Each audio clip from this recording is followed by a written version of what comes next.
చిన్నపిల్లలైనా సరే కాకరకాయని ఇష్టంగా తినే ఈ కాకరకాయ పులుసుని మనం కూడా చేసేద్దాం రండి. దాన్ని చెక్కు తీసుకొని రౌండ్ షేప్లో కట్ చేసుకొని పసుపు ఉప్పు వేసుకొని పక్కన 15 మినిట్స్ పక్కన పెట్టేసుకోవాలి. ఆ తర్వాత లెమన్ సైజ్ అంత చింతపండు తీసుకొని నానబెట్టేసుకోవాలి. ఆ తర్వాత చూడండి కాకరకాయ మొత్తం నీళ్ళు ఊరిపోతుందని ఆ పిండి తీసేసుకోవాలన్నమాట.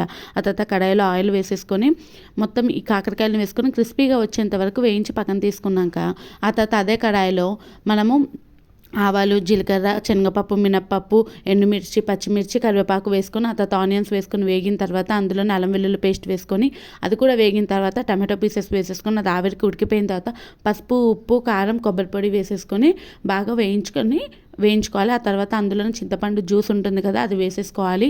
అది కూడా దగ్గరకు వచ్చేసి పైకి ఆయిల్ అంతా తేలిపోయిన తర్వాత కాకరకాయ పీసెస్ వేసేసుకోవాలి. అది మరుగుతున్నప్పుడు అందులోనే పల్లి పొడి, నువ్వుల పొడి, ధనియా పొడి, జీరా పొడి, బెల్లం వేసేసుకొచ్చిన తర్వాత కొత్తిమీర చల్లుకుంటే చాలా ఈజీగా ఉండే కాకరకాయ పులుసు రెడీ.